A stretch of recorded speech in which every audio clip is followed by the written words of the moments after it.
the Round Ball Rock Podcast, starring Dave Schilling, AC Law, Daquan Cook, Joey Devine, Gabe Pruitt, Jermario Davidson, Sean Keane,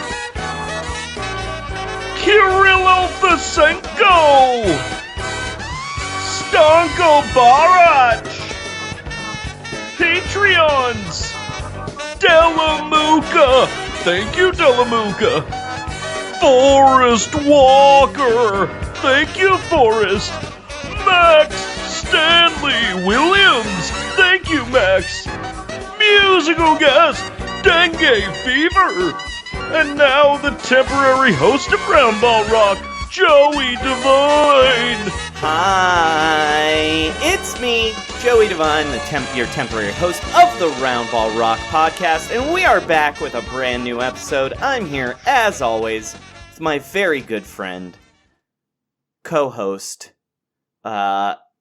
sports writer, song maestro, stand-up comedian, writer. Any other titles I'm missing? Nanny? I'm not like a part-time nanny. Manny. Mm-hmm. Sean Keane. Sean, how are you? Hey, I'm good. Doing well. Sick, dude. Yeah, I booked a flight to the Pacific Northwest just an hour ago. Are you gonna go to Kennard? I'm going to Seattle. Oh, are you gonna go to the Experience Music Project? I'm just gonna go wherever my lawyer tells me to go. Before we get started on the show, though, some business up at the top. Follow us on Twitter at RoundRockPod.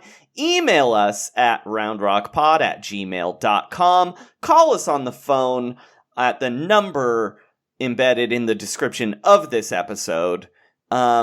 And if you feel like giving us some money, we'll take it at patreon.com/roundrockpod. You can get in the always jumpin' Discord for only $3, and you can get bonus weekly episodes for $5 a month. $20 gets you a t-shirt, $10 gets you buttons. All right. I'm always shocked by just how much the Discord is popping off, too. Incredibly popped off. It's a constant thing. It's also the only place on the internet where you can I guess this is bled into the audio show a little bit, but it's the only place where you can directly have a conversation with the man, the myth, the mystery himself, Corbin A. Smith. From Vice Sports, Willamette Weekly, Deadspin, Daily Beast. That Seahawks blog? Yeah, maven.com/Seahawks. Or is it like sportsillustrated.com/maven/Seattle Seahawks? Yeah, /GeoCities. Tilde, Angel Fire, Tilde Live Journal. Tilda Friendster. All right. Also, if you could, give us a 5-star review on whatever platform you're listening to this pod on. And I actually would like to ask our listeners to do us a favor, if they could. Subscribe to us on Spotify. You don't have to listen to us there, but I think the subscription numbers would help. Sell this place for $250 million. Right. Look, which is why we got into the business. We're just a couple 5-star reviews away from being a multimedia empire. And also, if you feel like it, you can subscribe to us on YouTube, even though we only just post the episodes up there at search Round Rock Pod on YouTube. That's it, right? Business over? I think that's right, yeah. Well, Sean, you know what we're doing today? We are going to meticulously recap Kobe Bryant's funeral. That's true, because there's nowhere else in the podcaverse. Mm-hmm. Podcastiverse? Yeah, the round ball raw. Yeah, I don't know. Joey, did you watch it? No, I don't even want to didn't talk either. about it. I mean, Nah. I did. I watched the parts that everyone saw. Yeah. But guess what? It was a funeral. It was sad, and also there were funny speeches from people. It's like, good job, guys. yeah. But also, mainly, do not recap it on a podcast. With Jared Dudley. That's all I'm gonna say. what if you learned upwards of 32 things about the podcast about the funeral? Well, then you should be writing 10,000 words on theathletic.com. But here's what we're gonna do. We've got a lot of backlog of reader questions and voicemails. So yeah, we're gonna do that today, and then maybe get to some news. Probably just one news story where we make fun of a man who's had way too much plastic surgery and way too many sexual assault cases against him. All right. But first, let's go to the phones.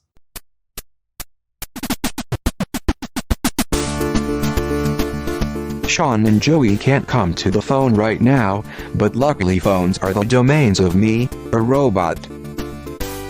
If you know the extension of Tillman Fertitta, please dial it now. Press 1 to have a single beer with Zach Lowe. Press 2 for Senegal-related inquiries. Press 3 for movie times read by Brooke Lopez.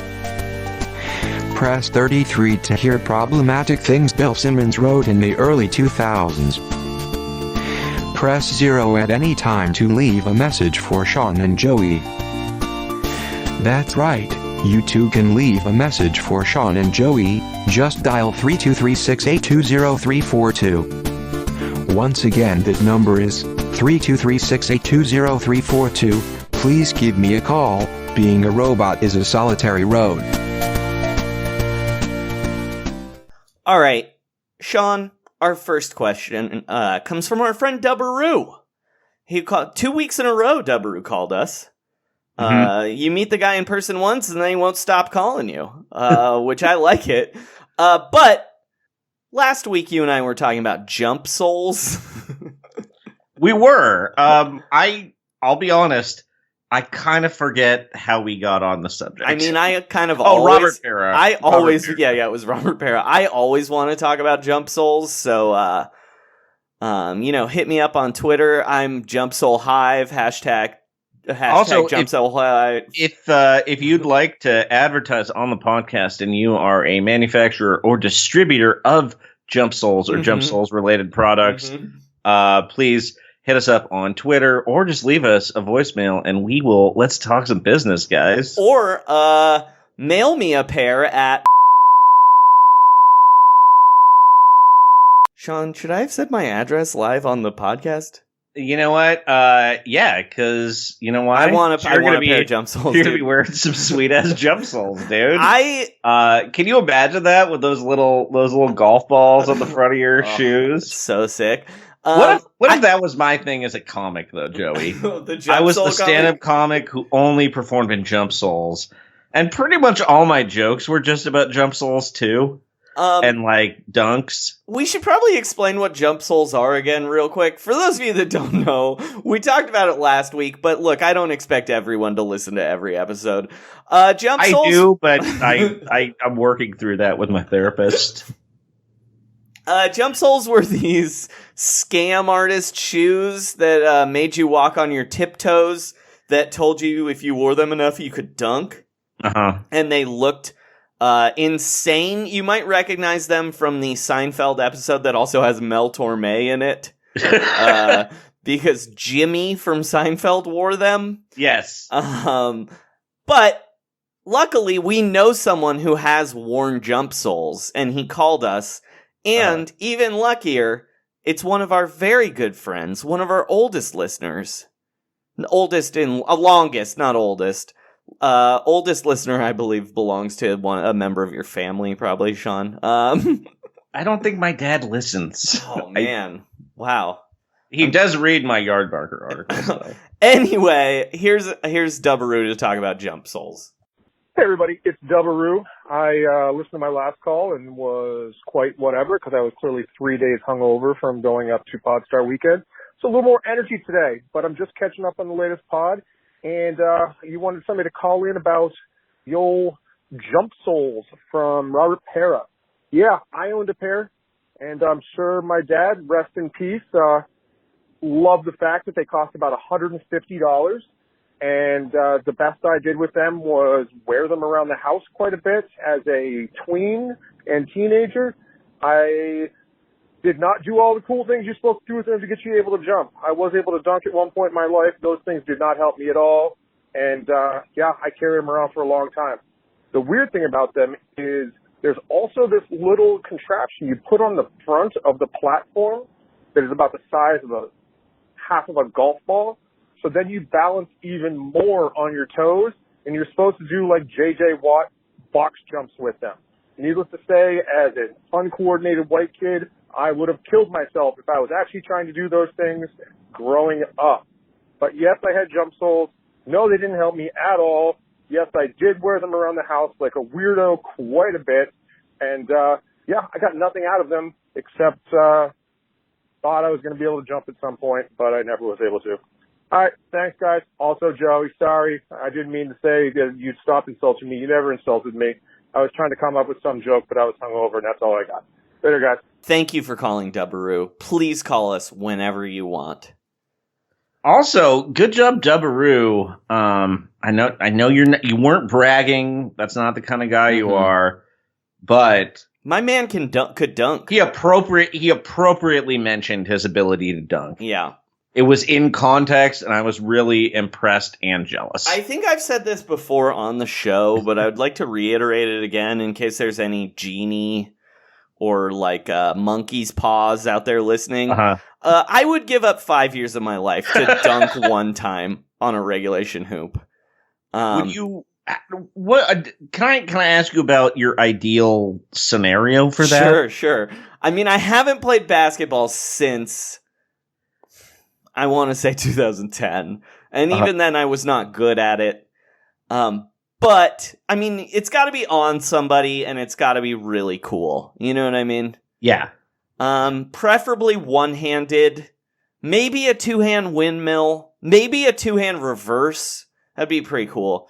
But I want to Baron Davis on Andre Kirilenko somebody. And I would give up the last 5 years of my life. I would die 5 years earlier for sure to do it just the one time. Not even in front of a crowd, just to know what it feels like. You know what I mean?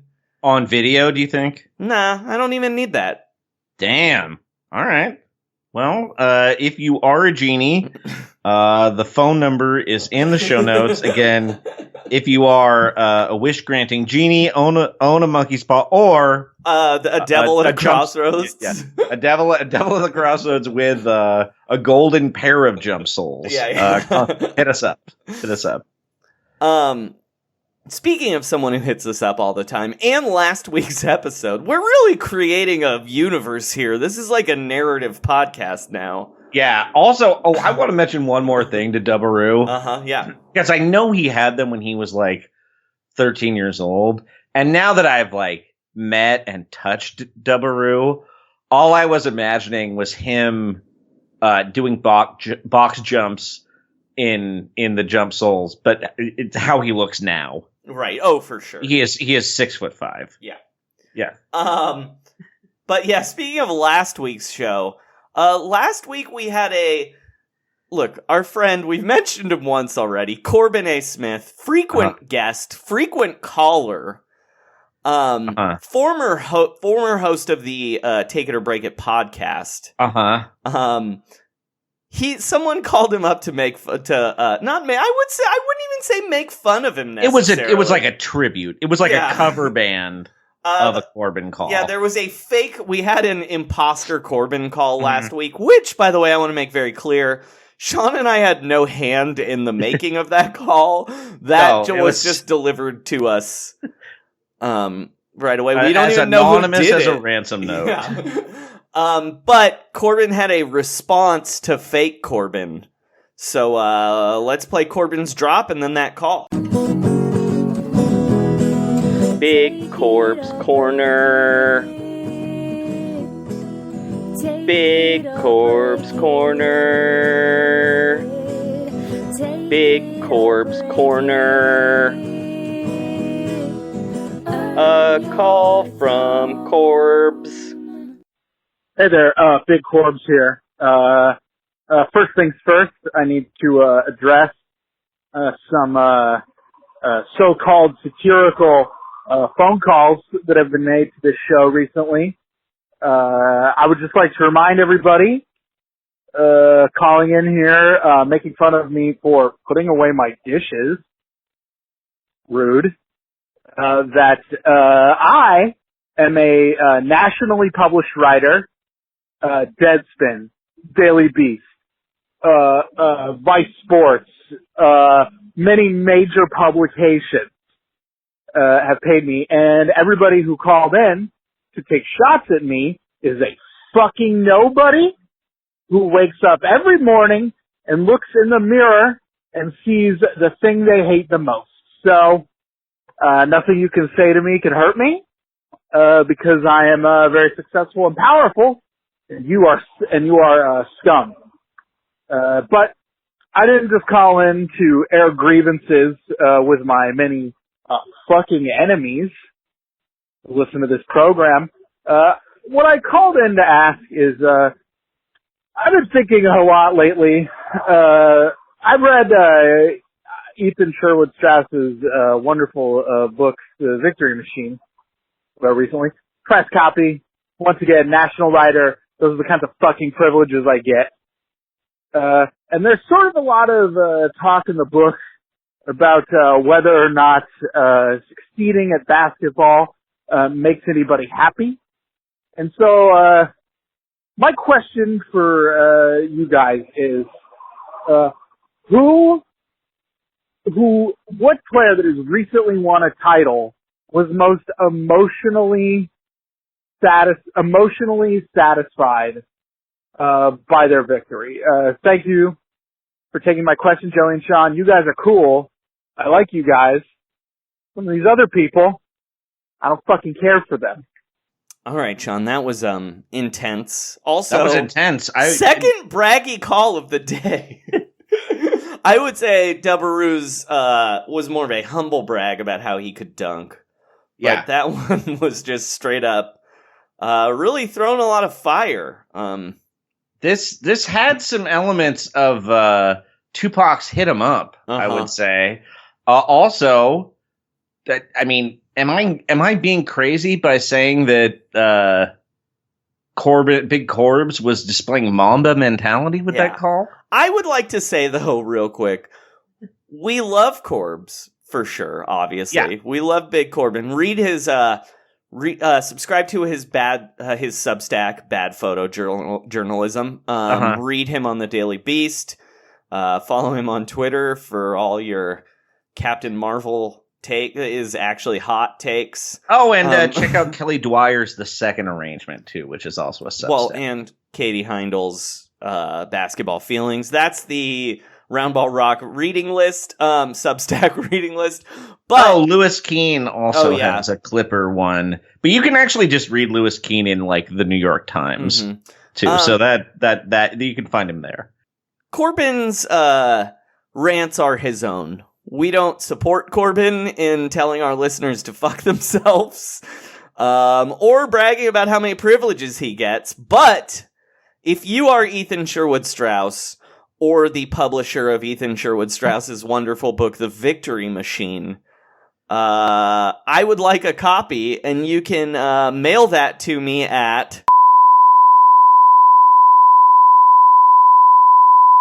Joey, I I think that was again a bad idea. I don't know. I think I really want a copy of Ethan Sherwood Strauss's The Victory Machine. It sounds great. It does sound great.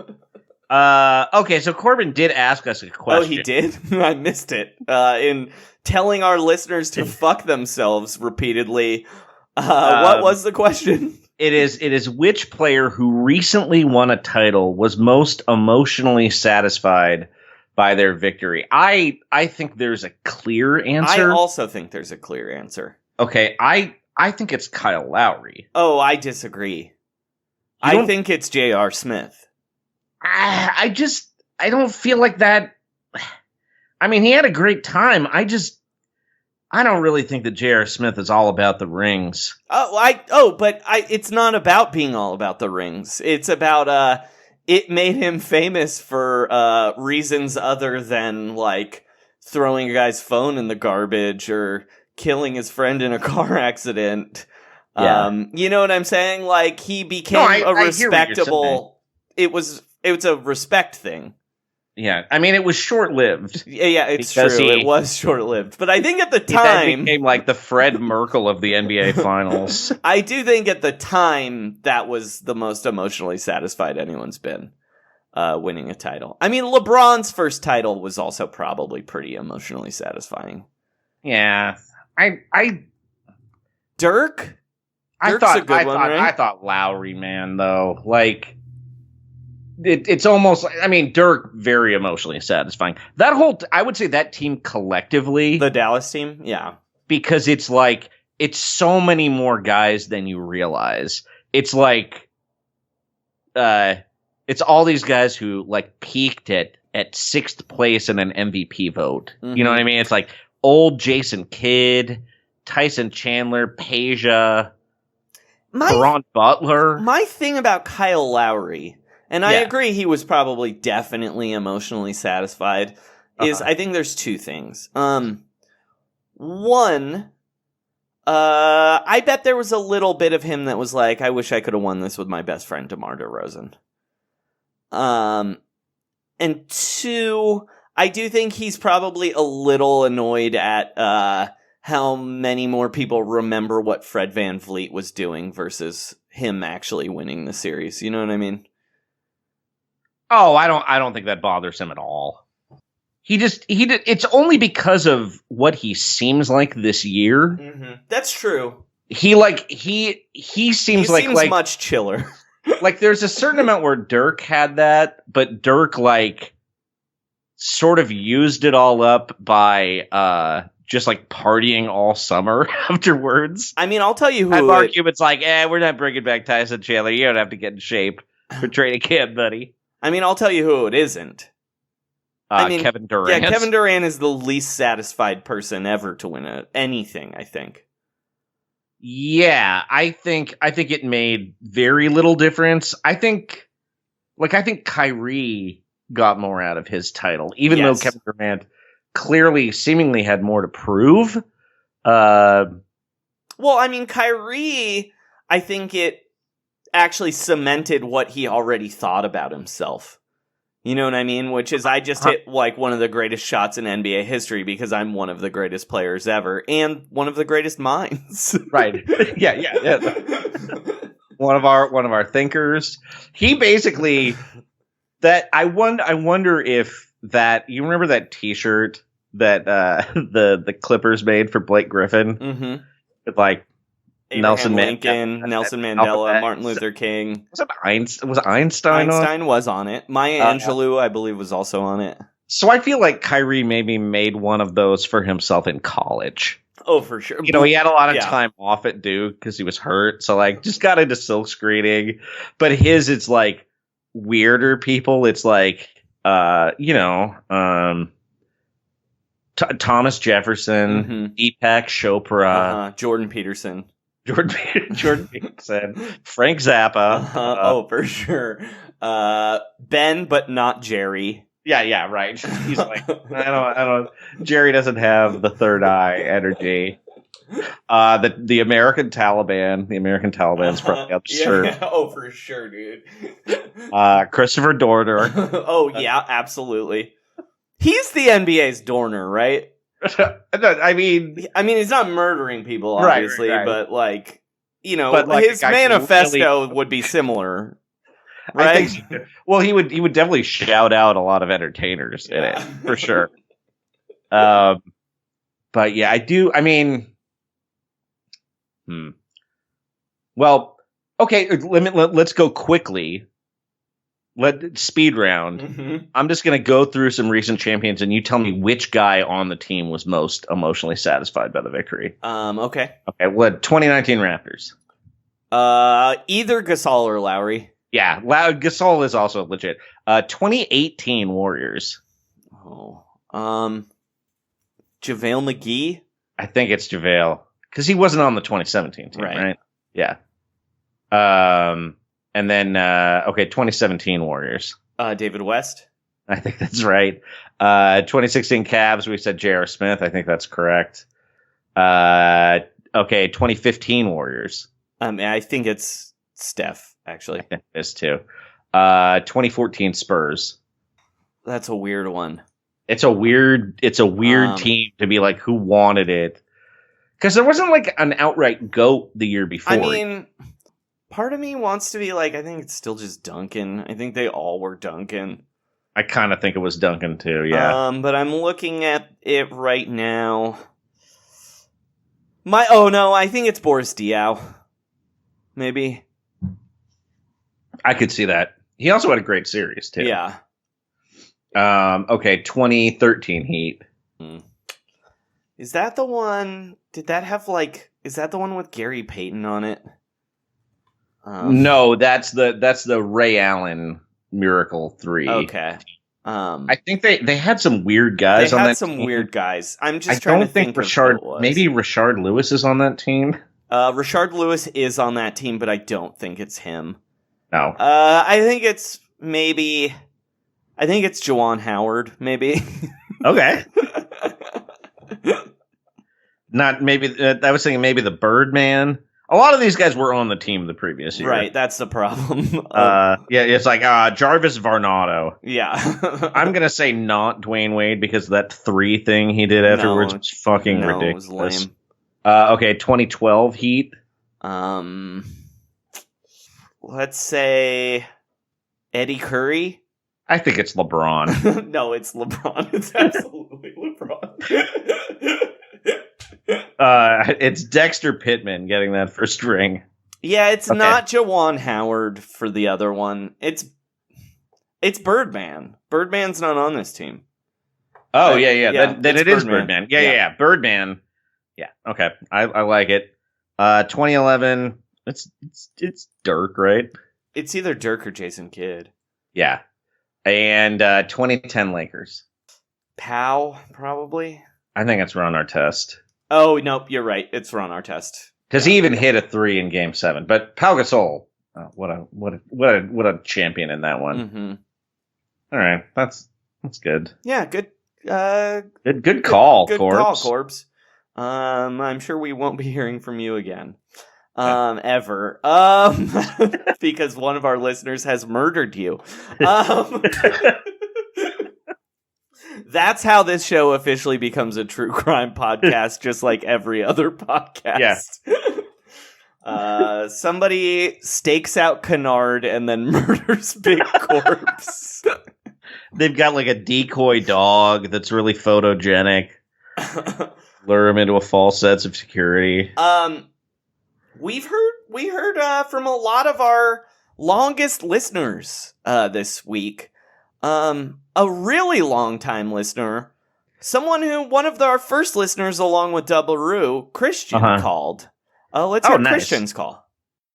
Hi, Rambo Rock. It's Christian, long time listener, second time caller, and I was calling today because I was trying to think of random players who played on my favorite team, sadly the New York Knicks, and I was trying to think which team might have the best random starting 5. Like players that you don't remember played for your team. For example, me being Knicks fan, we had Matt Barnes, old Jason Kidd, who was our best point guard of the 2010s, Kevin Mutombo at one point. It's just a sad list. I really don't want to start crying, but what team do you think you can assemble the best random starting 5? Thank you and have a great day. All right. So Christian asked, what team has the best, most random starting 5?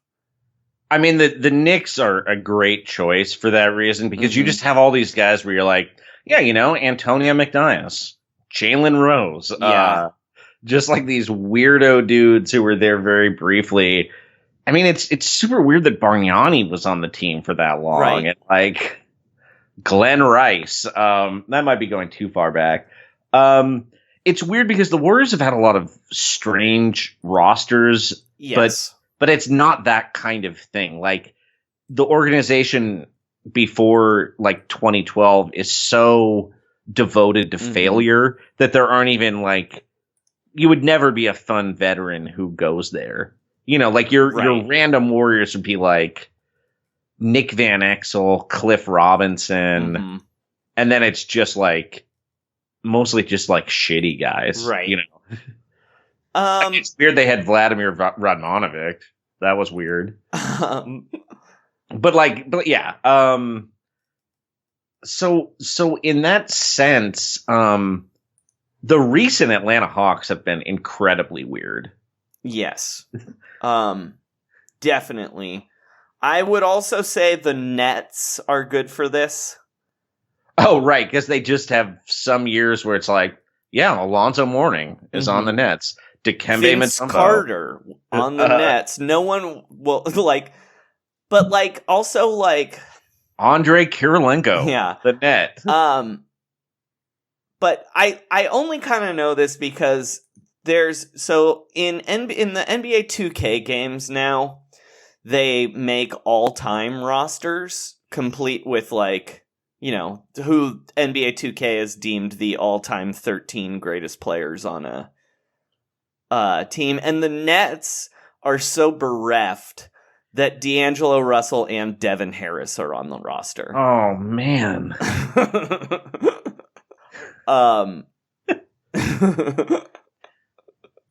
I mean, look, Andrew Wiggins is starting for Minnesota, but he's the second all-time leading scorer in franchise history. The Hornets / Bobcats are also good for this. There's a couple teams that just have these. There's a certain almost like cycle in the late 2000s between Phoenix, Portland, and Denver.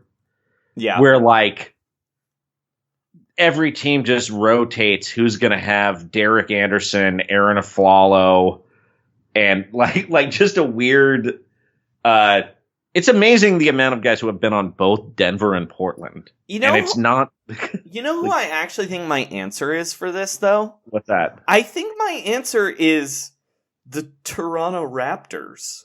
Oh man. They've had so many weird players.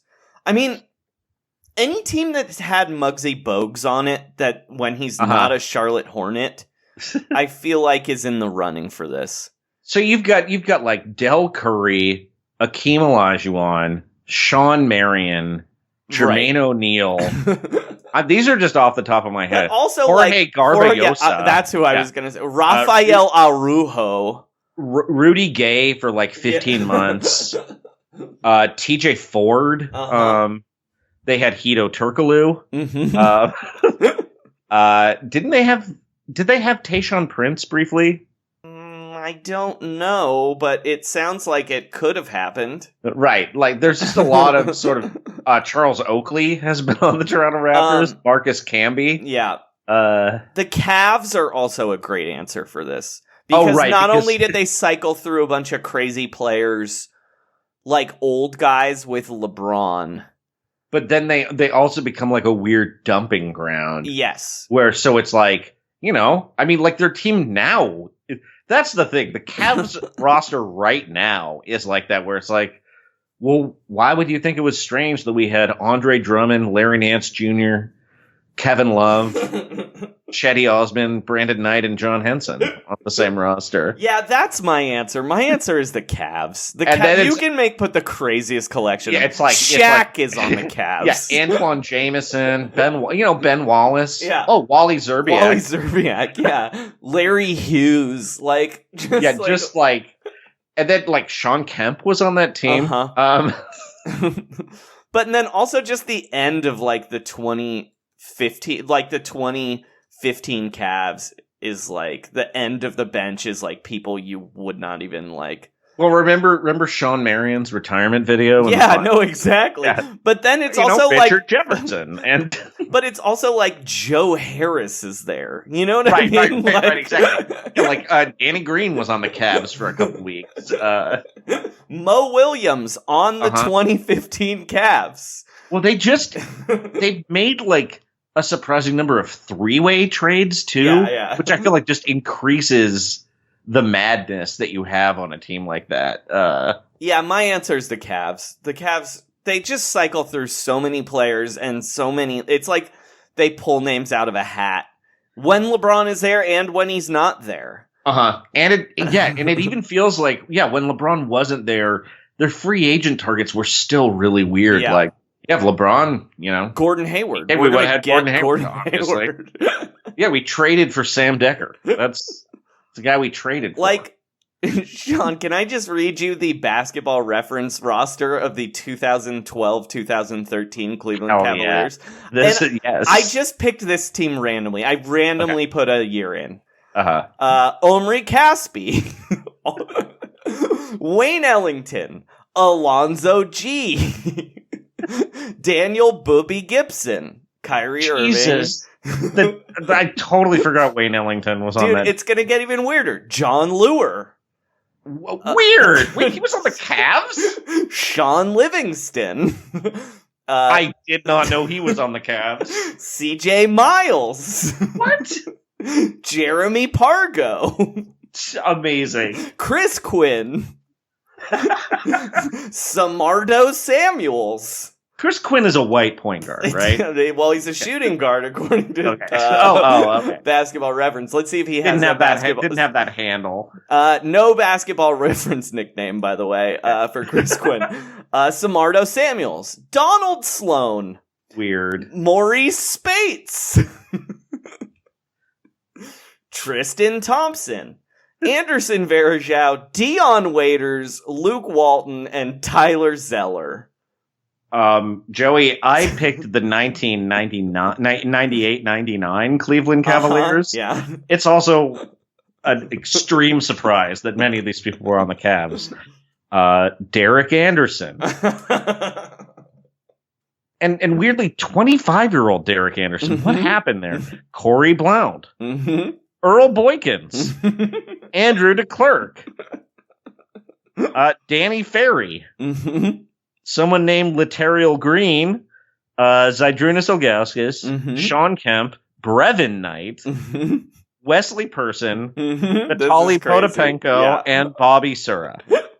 Do you want to hear just some random names from the 2009 Cavs? I mean, a lot of them are people you remember, but here's just a couple random names that you probably did not remember were on the team. Okay. Joe Smith. Lorenzen Wright. I did remember Joe Smith because he did that rap. Did you remember Lorenzen Wright? No. Being a Cleveland Cavalier in 2009.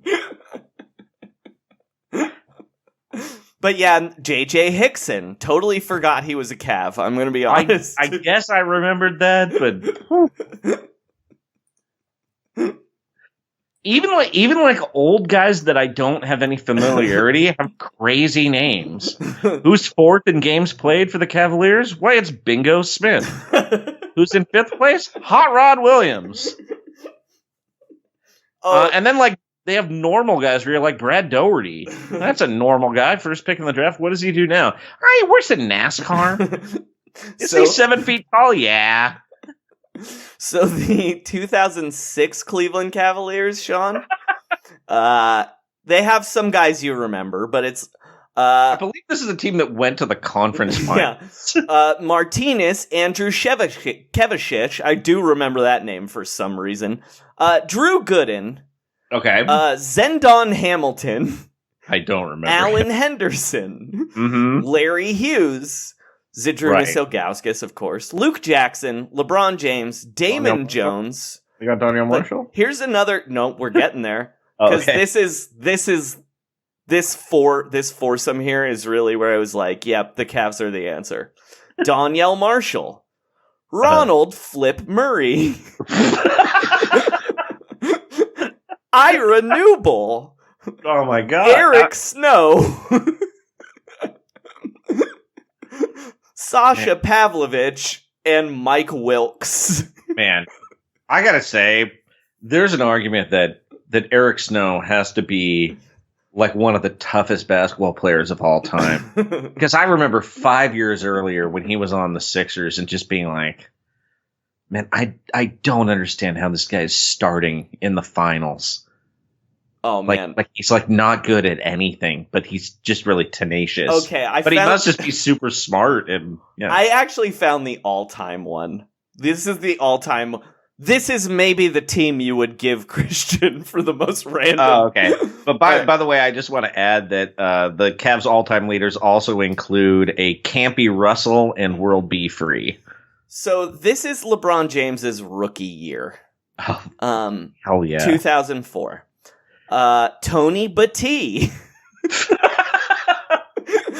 Carlos Boozer. I believe the Lakers once traded Nick Van Exel for Tony Battie. I believe that's true. Tony Battie, Carlos Boozer, J.R. Bremer, Kedrick Brown, Mateen Cleaves, Ricky Davis, Desajana Diop, Zydrunas Ilgauskas, LeBron James, Jason Capono, Jelani McCoy, Jeff McInnes, yes, Chris Mim, Jeff McInnes, who they I believe they might have gotten like Darius Miles for or something. No, it was the other way. They traded Andre Miller. For him. Okay, that's right. Sorry. Chris Mim, Darius Miles, Lee Nalon, Ira Newble, Kevin Ollie, hell yeah, Michael Stewart, Bruno Sundov. That's Michael Yogi Stewart. Yeah, of course. Bruno Sundov, DeJuan Wagner, and Eric Williams. Wow. Eric Williams is the whole list. That's like a Pardo name list of players. The entire roster. Yeah. So here are some people that Tony Battie has been traded for and with. He was traded the Nuggets. He was the 5th pick in the draft. 1 year later, the Nuggets traded Tyronn Lue and Tony Battie for Nick Van Exel. 6 months after that, traded straight up for Travis Knight. Then he was in a trade with Kedrick Brown and Eric Williams for Ricky Davis, Chris Mim, Michael Stewart, and a pick that became Ryan Gomes.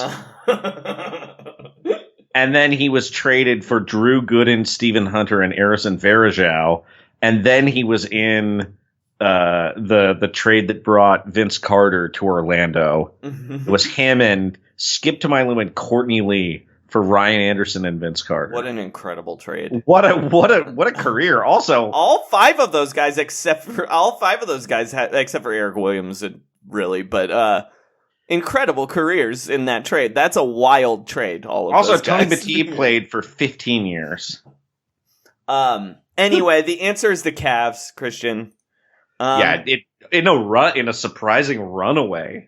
But yeah, if you have a difference of opinion, send us your list of random guys that played for your team, because we definitely want to talk about it. Yeah, year and team. Ideally one season, but we'll entertain franchise arguments.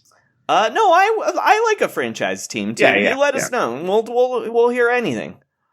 All right, we have a call from a friend, Sean. He's been on the show before. Former podcast hosts love calling our show. It's true. Like they like to get out there, work out the old. It's like having a catch, right? But in podcast form. Our friend Josh Androsky at Shut Up Androsky on Twitter. If you live in Los Angeles, I forget what district. Hold on, actually, I'm going to do this real quick. If you live in Council District 4. Vote for Nithya Raman. A, because she's an amazing candidate, and B, because Josh is with that campaign. But more importantly, because she wants to actually solve the homeless population in Los Angeles. So vote for her. But your fucking your other sports podcast making endorsements in local city council races. No, I don't think they are. But our friend Josh called us. Let's hear that right now. Hello, Roundball Rock Nation. This is Josh Androsky. And yeah, this is the second time I've called because the first one was too rambly. I didn't like it. As soon as I hung up. I could tell it was too rambly. It was bad. You deserve better. So I'm calling back, leaving a more concise voicemail. Sorry, I'm plugging in my electric car. Ever heard of it? This is already going off the rails. So I was listening to one of your more recent episodes where you had the nerve to say that when comparing James Harden and Russell Westbrook to Bob Odenkirk and David Cross, that Westbrook was the Cross and Harden was the Odenkirk. This is bullshit on multiple levels. One, Westbrook is clearly the Bob Odenkirk. Okay, he's the angry one. He's definitely the one that's gone like, "Oh, come on!" like in that old guy yelling voice that Odenkirk does so well. Also, so look, he was like the future of comedy, right? Like in this young group that was like taking the industry by storm, a la the Oklahoma City Thunder, and then they all went their separate ways, right? And then what happens? He starts directing all these movies and doing these solo projects, and they're not that great. And so, then what happens? He realizes he's literally the greatest supporting actor in the history of television. And that is very much exactly what Russell Westbrook's doing right now in Houston, playing the most efficient basketball of his career in a supporting role. That's why he still steals all the scenes. You know what I mean? And then finally, James Harden is clearly the David Cross because of those two. You can way more easily see James Harden wearing sweatpants and smoking weed all the time. Anyway, thank you. I love you. Bye. All right, Sean, do you have... I have no defense of this. I think he's correct. We got this one wrong. Well, here's the thing. I think that I was thinking of them in the original incarnation of the show. And I feel like, I mean, Bob's the leader for sure. That is true. But I just felt like he is, my only argument was I actually think that Bob Odenkirk is the more successful leading man. Yes, I agree. But that doesn't really disqualify him for being Russell Westbrook. Yeah. I think Josh had a good point about the anger because yes. I had initially thought of David Cross as the angrier one, but he's actually the whinier one. Yeah. and like, okay, do you remember when there was like an online beef between Patton Oswalt and David Cross because Patton Oswalt had made fun of David Cross for being in an Alvin and the Chipmunks movie?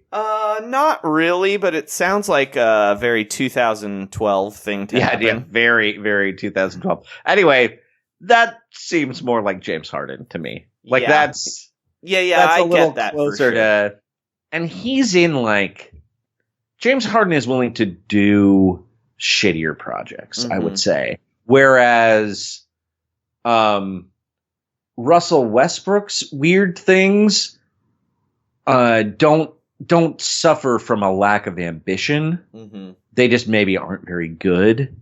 But like, I couldn't see Russell Westbrook just being in a commercial where he like rode in the back of a car while Trevor Ariza was singing. Right. Either way, compelling arguments both ways. We love you, Josh. Call us again. Yeah, call back, dude. In fact, Josh, if you want to be the person who corrects us when we're wrong, feel free to do that. Our stat boy, if you will. We will even let you on the air with the Ash Wednesday mark on your forehead. That's a PTI joke. I don't know why I told it. All right. we got a great call from someone who forgot to say his name. It was a really good call, though. If you call, please say your name. And caller who called with this, please call back and tell us you did it so we can give you proper credit. Because as former stand-up comedians, we are all about giving credit. And that's why we hate Fuck Jerry. That's right. And that's why I've decided to work for Bloomberg as well, because they've been stealing my jokes about how Bernie's gay. But let's hear that call from our friend, the listener. Yeah. Hey, Joey. Hey, Sean. Just wanted to call and talk about the dunk contest. Do you think Dwayne Wade threw the vote? Did he rig it for the Heat? You need to take a shit and leave the court? If you could rig the dunk contest, how would you do it? Would you buy off the judge? Would you incorporate elaborate dance moves? Anyways, love Round Ball Rock. I'll take my call off the air. Thank you.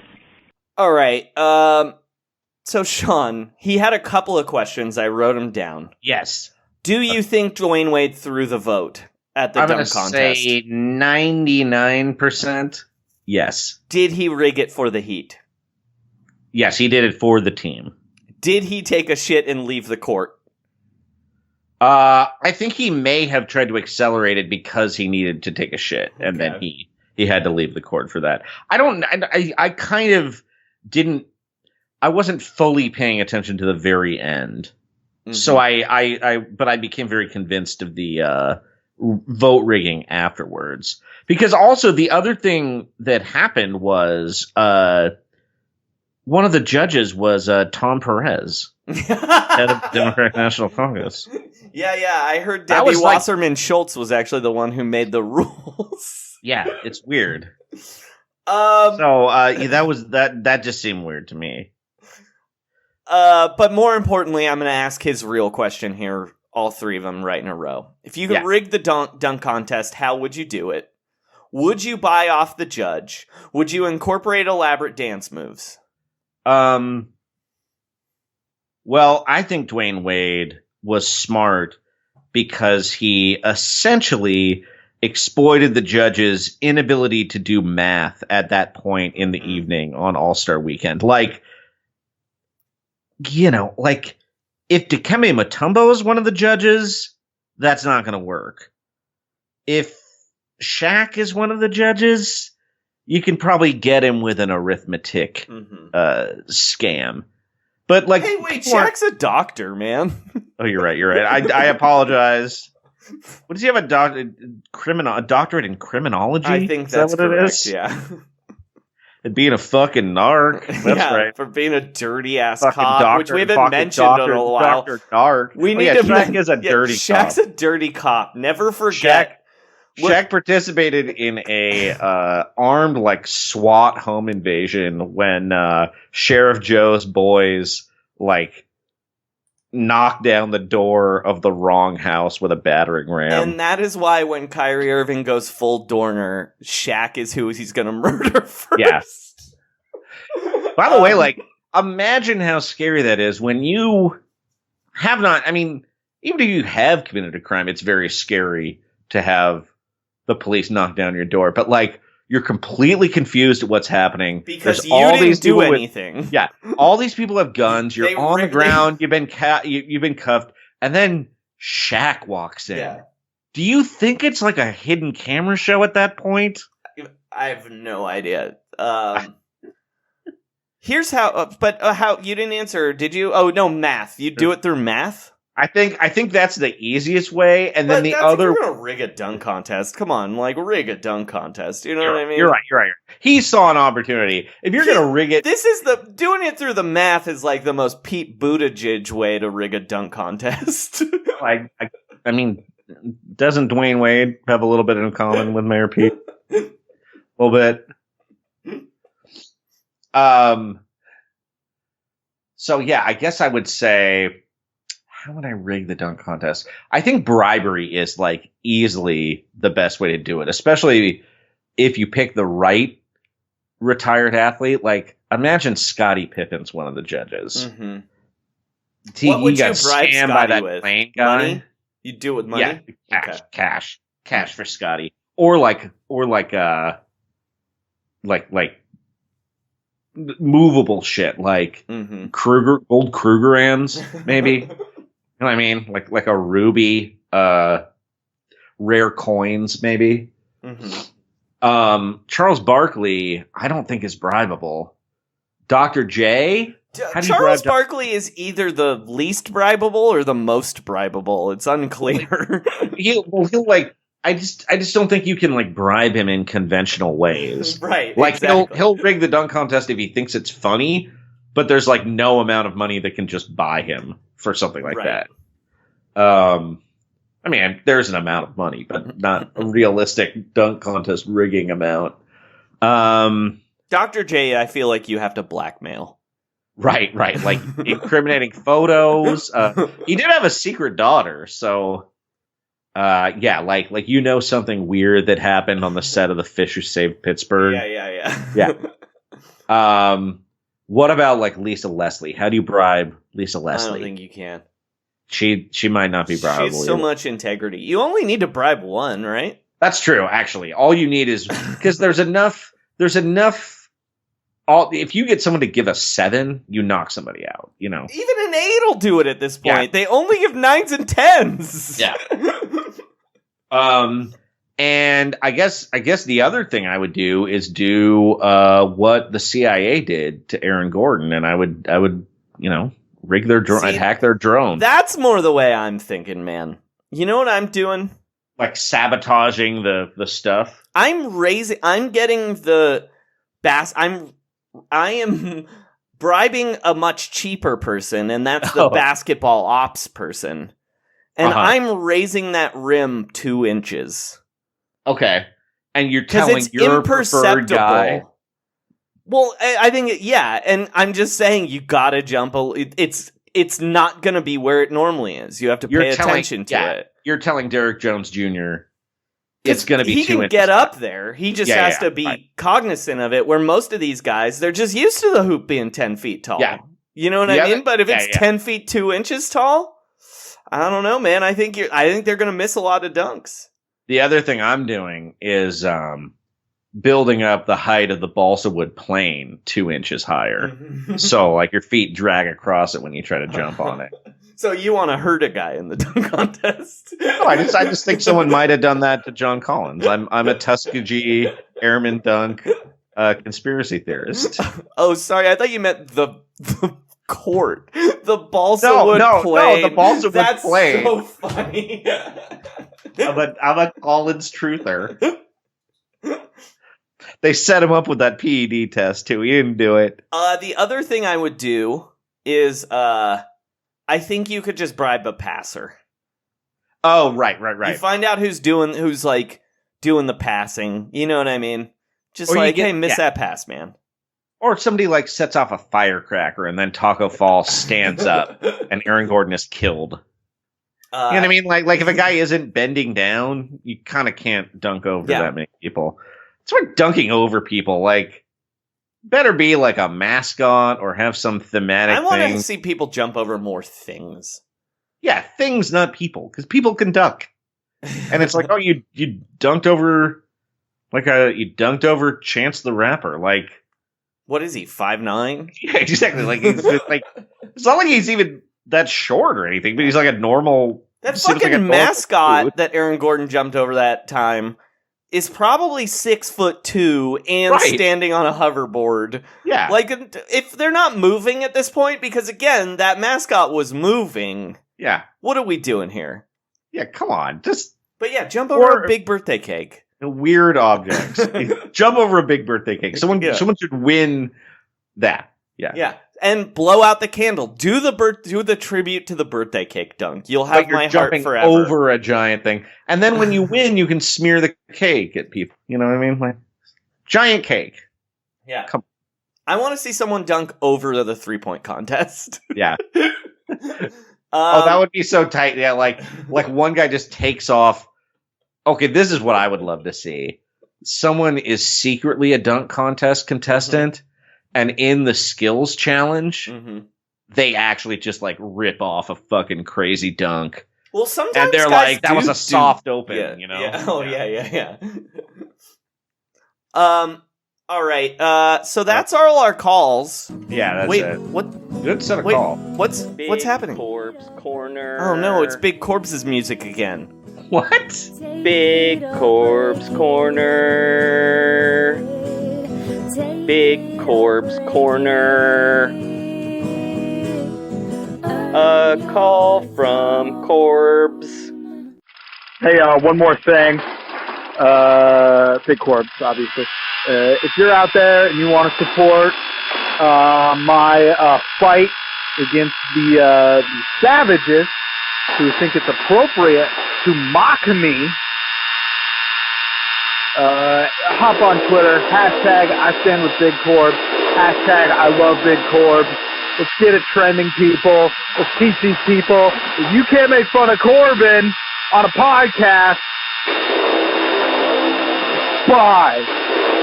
All right. Well, that was Big Corpse. If you want to hear more from Big Corpse, use the hashtag I stand with Big Corpse or the hashtag I love Big Corpse. Let's see these people. Yeah, I guess. Also, I guess hashtag you can't make fun of Corbin on a podcast. I don't know if that one's gonna take off. All right. We also got some traditional reader mail. You want to do those? Yeah, let's do that. Yeah. Let's hear from all our readers of all stripes. This is Roundball Rock Reader Mail. Communications from listeners. Why do we call it Reader Mail? It is confusing for robots. All right, Sean. This is, I'm going to say, the main event of the episode, right? It took us 55 minutes to get here, but we've been thinking about this one all day. I don't know what it was about this question. It came to us on Twitter. Our friend at @1_chain_AKA.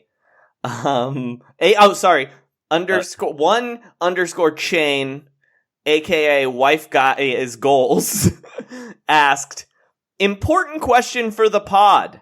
Who or what is the NBA equivalent of the young Sheldon? There's something about this question, Sean, that I think it's the best question anyone's ever tweeted at us. It really gets to the heart of both the NBA and our podcast, I feel like. Right. Okay, so for people who don't know about young Sheldon. Well, that is the title of this episode. So Sheldon, the main character of The Big Bang Theory, got an origin story, a sitcom called Young Sheldon, where a child delivers the origin of the beloved Jim Parsons. I'm going to say right now, this is a weirdly Big Bang Theory heavy episode of the show. Yeah. Because our friend Josh Androsky once won $1 million on a slot machine, a Big Bang Theory slot machine. He did. Yeah. Also, I mean, while we're plugging Josh's television-related accomplishments, just go to YouTube and look up Skateboard Rabbi. Yeah, you should do Price that. is Right. Anyway, Josh, back to you explaining the young Sheldon. Oh yeah. So it's also a Chuck Lorre production. The creator. It's a prequel to the Big Bang Theory. It's a prequel. There's not a lot of sitcoms that are prequels. I guess. Yeah. What sitcoms are prequels, Joey? I can't think of any. I mean, there's my unproduced spec script for Young Frasier. Yo, that is a good idea. But it's actually the Young Frasier. Sorry, it's the Young Frasier Mysteries.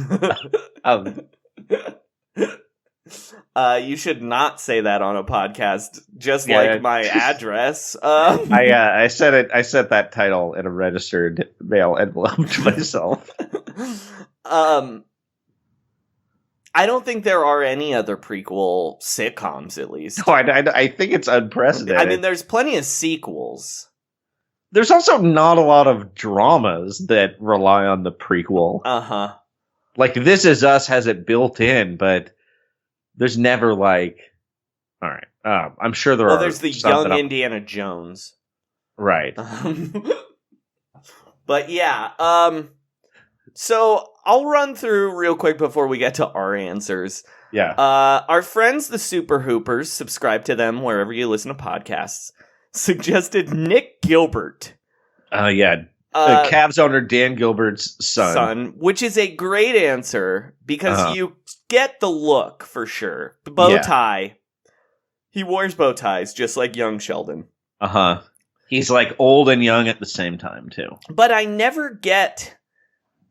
Nick Gilbert seems a little fun. You know what I mean? Yeah, he's like going to the draft lottery and it's not like rubbing it in everyone's face, you know. Our friend Josh Androsky, again, Big Bang Theory expert, said the post-Oscar Nunez State Farm guy, Alfonso Carlton Ribeiro, but except that's not who it is, Sean. It's the new Jake from State Farm, isn't it? Isn't that the State Farm agent now, or is it Alfonso Ribeiro? He's fake Chris Paul, right? No, there's a new non-Oscar Nunez agent. Oh, is that what he's talking about? Yeah, I thought he meant the star. No. Okay.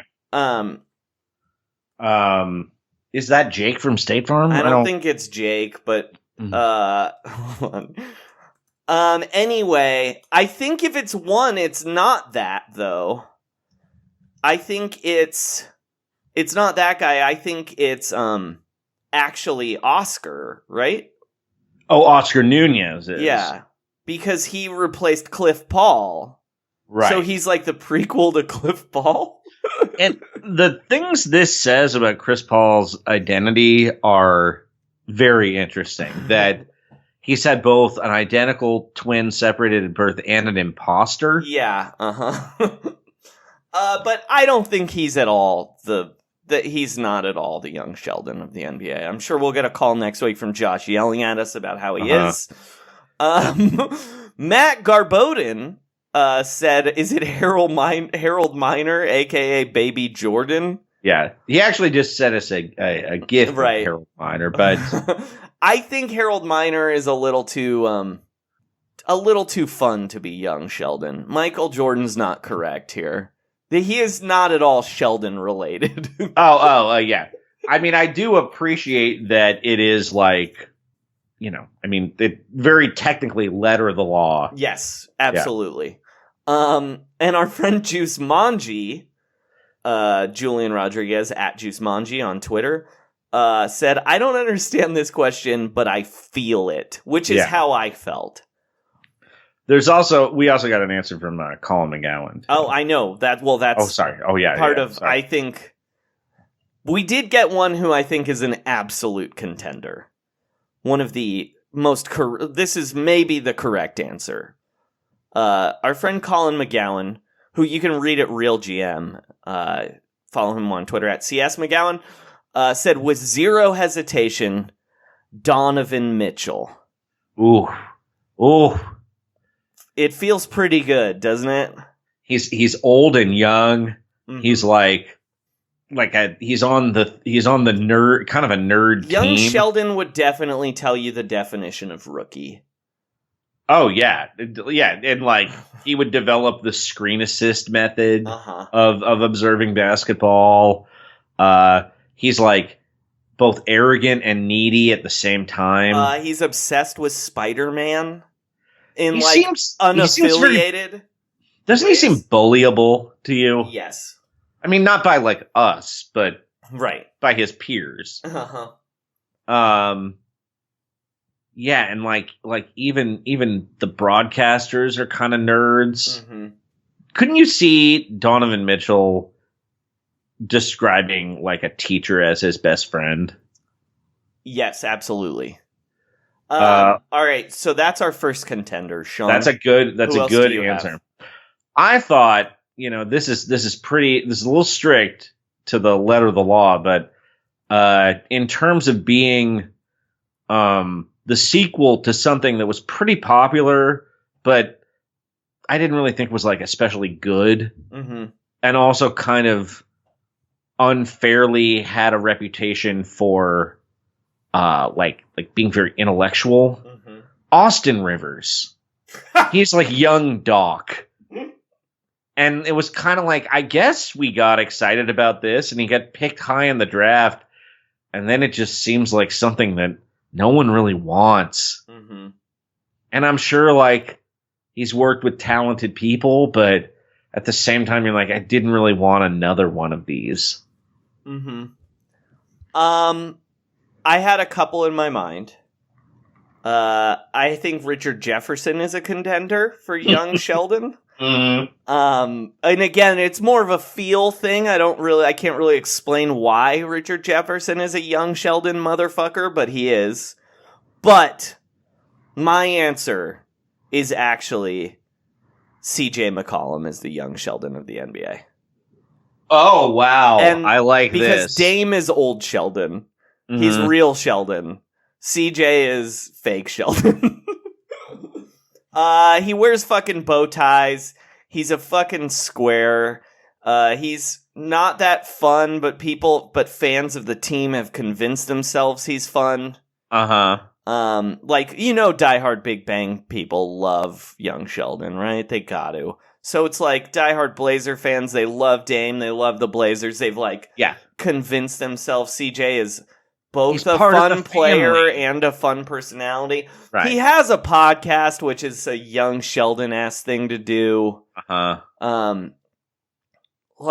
It seems like he's already angling to be a broadcaster, even though he's still very young in his career, which is like a young Sheldon-ass thing to do.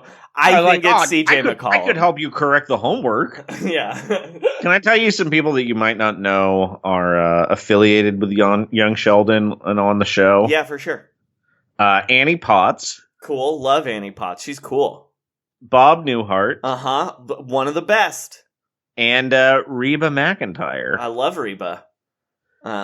Just like CJ McCollum in the Portland Trailblazers, young Sheldon is surrounded by cool-ass, talented, fun people. Uh-huh. And then the guy who plays Pauly G on The Comeback. I've never watched The Comeback, but... Okay, well, he's been in a lot of stuff, too. Okay. But, yeah. Great question. Oh, by the way, also, he played... Here's the last line of his filmography section, Joey. Who?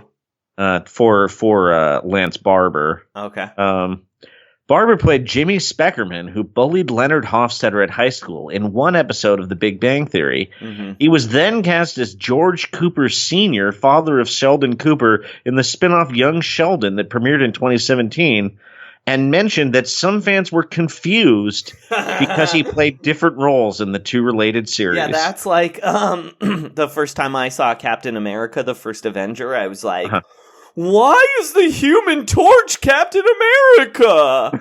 All right. Excellent question at One Chain.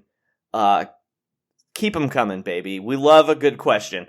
And also, if you've got a suggestion about who you think young Sheldon is, you let us know, guys. All right, our friend M. Burchett asks, who's the vice president of the NBA? My answer was Jeff Green because he's a heartbeat away. That's pretty good. I think it's Chris Paul, dude. I think he's too effectual. But I just think if LeBron James dies, it's like Chris Paul becomes in charge. You know what I mean? Just like at the Union. He's like a wartime. But I mean, he was the president of the Union. I know, but he wasn't. You know what I mean? He was the Bush to LeBron's Cheney. You know what I mean? I think he's too much. I think he's like way too much of a bully. It needs to be like, it's more like Mello is much more of a vice president. You know what I mean? Like, doesn't threaten the throne. Oh, then the correct answer is actually Malcolm Brogdon. His nickname should be the vice president. Yeah. Right? He has more of a vice president vibe. Is he going to make the All-Star team? No, but he could break a tie in the Senate. Yeah. All right, our friend Beeps asks, I play in a casual 35-plus rec league. What should my pregame hype music be besides the Round Ball Rock SoundCloud, of course? Well, I'm glad he acknowledged the correct answer. But okay, so you're... See, are we talking the intro music or hype up music here? This is, it's pregame music, not intro music. It's what he listen to while you're getting ready to psych yourself up, right? Mm-hmm. Okay. So we got, I think, now for me, I don't really know anything about beeps, but for me, this is a situation that calls for a little genre of music I call not so hip hop. Uh-huh. You know what I mean? You can't play like Kendrick Lamar at an over 35 rec league. Mm-hmm. You know what I mean? You can't even really play Jay-Z, but I do kind of feel like you could play like a Tribe Called Quest song to psych yourself up. You know what I mean? Like it needs to be a little more like, I'm not pretending that I'm in, a 30 and over rec league right now. I still want to get hyped, and also I feel like it shouldn't be, I feel like it still should be like some music with a beat to it, My answer is Edge of 17 by Stevie Nicks on repeat. All right. The other thing I think would work very well is like a 13-minute LCD Sound System song. Mm-hmm. That seems like just the right amount of time to get really loose and not pull your groin. All right. Do you want to deal with our rebuttal, Sean? Oh yeah, let's talk about this rebuttal very quickly, and then talk about bad plastic surgery, and then get out. Yeah, exactly. Okay. So last episode we got a question about who had the NBA's worst tattoos, and we got to explore the delightful. At the time, we correctly answered Marco Bellinelli. Yeah, just like because it's a fucking carnival on his body. Mm-hmm. And Richard Jefferson is not an active player, nor is Kenyon Martin. But in the interim, Jason Tatum got a large tattoo on his back that said God's will. Yeah, in the most generic, like old English 90s hip hop script possible. It looks like Grand Theft Auto Los Santos, that one. I'm just imagining if like Eminem came on the radio when my mom was in the car and she shut her eyes, that's what she would see. Yeah, it's the Grand Theft Auto San Andreas font. That's the best description. And it says God's will, but without an apostrophe. Yeah. So it is. So it's like he's a will and he's labeled like it's like when God dies, we have to talk to Jason Tatum to see who inherits the earth or whatever. Even though we all know it's the meek.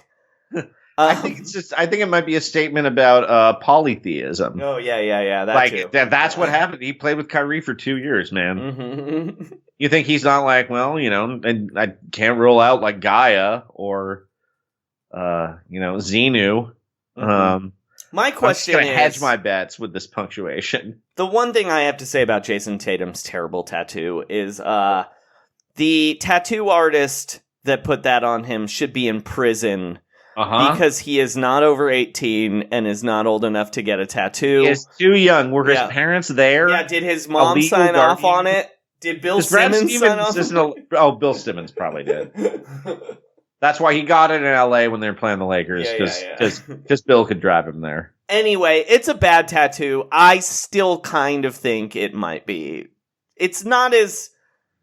I've seen versions of that bad tattoo before. I've never seen, the fedora, the boxing gloves, the Spartan helmet before. So I don't know. I'm on the fence about who has the worst tattoo. It is so jarring to see that though. And I don't know if we've ever posted something on Twitter that had so much of like a visceral response that people like really, it like inspires anger from people. Yeah. We got a lot of comments in Spanish after we posted that. Just feels they were like on our side saying it was a bad tattoo. But yeah. But it just like something about the badness of that too just like goes right to you like your lizard brain. You know what I mean? Like you're not even consciously thinking about the tattoo. You're just like, no, stay away. It just sort of seems like we should be past the point. Like tattoos are popular enough where now we should be past the point where people are getting tattoos that bad. We're like in the early 2000s, late 90s, it's like, yeah, okay, like, you know, the tattoos being popular on not like, do you know what I'm saying? Yeah, absolutely. All right, let's do this news story real quick. Yeah. First off, Robot, play the news drop.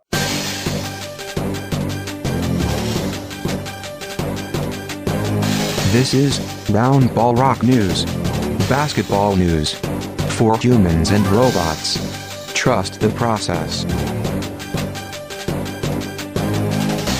All right, Sean. Our enemy, Mark Cuban, is stealing valor from the Houston Rockets.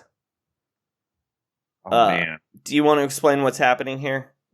Yeah, so we thought that there was one team in Texas that was auditing the living shit out of these referees that are, you know, ruining the Boston Celtics' chances every time, denying the Portland Trailblazers their rightfully gained layups.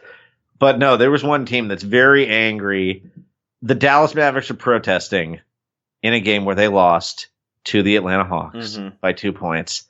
And Mark Cuban went on. Well, this is from. I'm just going to read you some quotes from @Mark Cuban. I believe this is an Ice Rocket account. Is that right? Or it could be a Cyberdust account. I'm not sure. Possibly a Twitter. And he just ripped the officials. He said, so they call a goaltend. They literally blew the whistle that it was a goaltend. There was a putback after the whistle. After review, they said no goaltend, but count the basket. WTF is that? That's NBA officiating. So, what happened was Atlanta was up 109 to 107 with the ball. I think there were 7 seconds left. And the refs blew the whistle because they thought it was a goaltend. And then they reviewed it, found it wasn't a goaltend. But because John Collins caught the rebound like while the whistle was blowing and there was no one in front of him, he got the continuation. So seemingly the correct call, I believe, according to the rules of the NBA. So he is playing the game under protest. He's paying the $10,000 that could be seating so many inventors on Shark Tank. He's taking money from a child who's invented a new cookie. And then he said, and of course that comes after DeLon intentionally kicked the ball as he was getting thrown down to stop play. They don't. That's the play that would foul out Maxey. It's like, okay, so I guess they did miss a kicked ball. But at the same time, I don't know how much you're defending your player just kicking the ball out of bounds in a basketball game.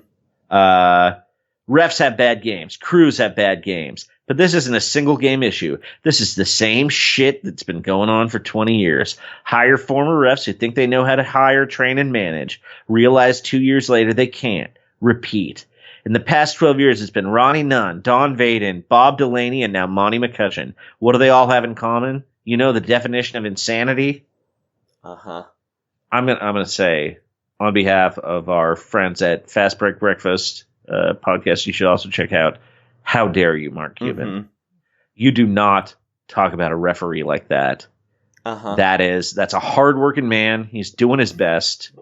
He's getting these calls right. They're just going against your team, Mark Cuban. And now you're disrespecting Monty freaking McCutcheon. How dare you, sir? What I want to say is, I don't know, Mark, maybe people don't like it when things happen to them that they don't want to happen. So maybe you should think about that. Yeah. Just also, something to chew on, dude. I also saw a picture. He's now dyeing his hair orange. Oh, sick. He's like Doug Collins? It's like Doug Collins. I mean, Doug Collins, like Rick Barry. Well, Rick Barry's the number one. He's just that, like he's been dusted with a handful of tank. Al Michaels. Oh, yeah, really. Bob Costas. They all do it. Yeah, I'm sure Joe Buck will be getting than it from Mark him Cuban's soon. doing it because he has jet black hair. But you know what? Nothing above the neck is like original parts anymore. So, also, Mark Cuban's the only owner who sits on the bench like a child visiting the cockpit of a plane pretending that he has a big boy job, and he just wants to fucking yell at people. All right, that's our show. Sean, anything you want to plug? Yeah, I got an article about Zion on Yardbarker. Ooh, do you call him too fat? I did not body shame him. I did. Oh. Was I really mean to anybody? Oh, I said that the Lakers Pelican series might like make the NBA the money they lost to China as long as Lonzo Ball doesn't tweet about Taiwanese sovereignty. Which is a terrible idea, our Chinese listeners. Please. As for me, you can always follow me on Twitter at Frankie Muniz, where on July 2nd, 2009, I tweeted, "Dear scorpions that sneak into my house, you will die a slow, painful death of being flushed down the toilet." Man, I mean, fair enough. I mean, it's not even his best scorpion tweet, but you know it's what? It's not, but you know what? Look, we want to explore the whole world. Have I ever read this one? Where on June 29th, 2012, I tweeted, "Just got stung by a scorpion. Never felt pain like this. Leg numb. Vision blurry. I think I'm dying." Oh my God. Sean, did you write a song? I did. It's another Kevin Love song. This is one of my more ambitious technical efforts of all time. I hope you'll bear with me. It's one I made with my good friends Brian May and Rami Malek, and it's called "Somebody for Love." Great. Trust the process. Trust the process. And shut it down. Keep sending us calls. Ow, ow, ow! Can anybody trade me somebody for love?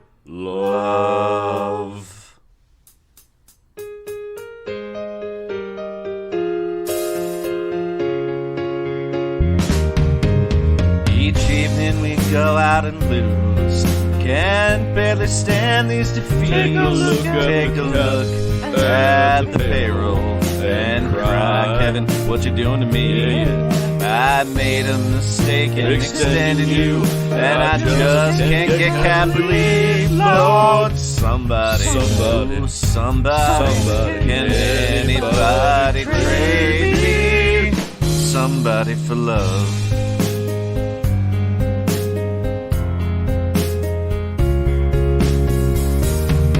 He plays hard every couple of games. He'll board and he gets his points. At the end of the game, he takes home $353,000. He looks down at the fridge, chugs the bill till the chocolate pours down from his beard. Lord, somebody, can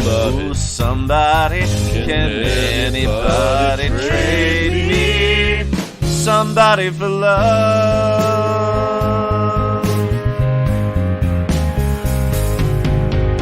Don't play hard any day. You don't try.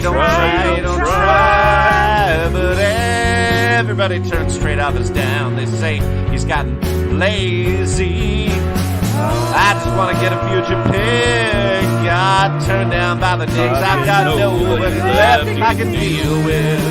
No.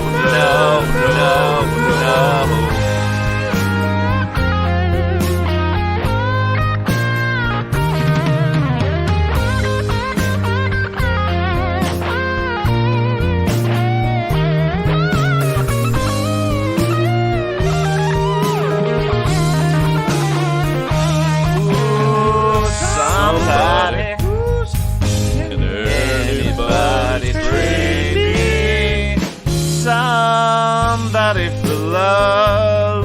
Anybody trade me someone for love. He plays no defense.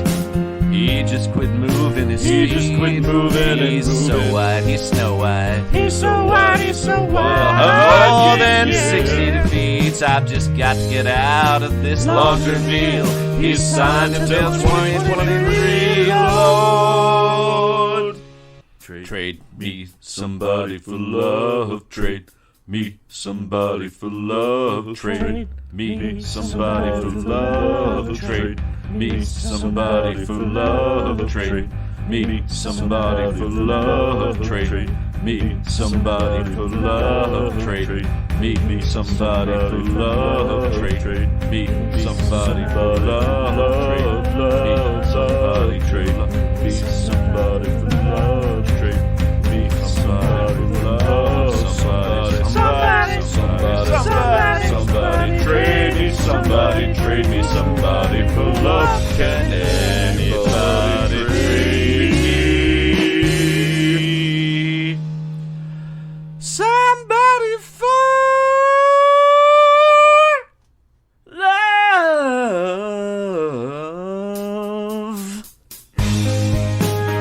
Trade me somebody for love.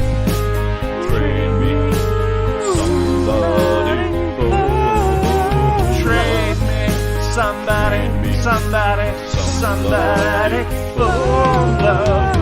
Somebody, anybody, anywhere. A second round pick will do. I'd settle for a second round pick swap.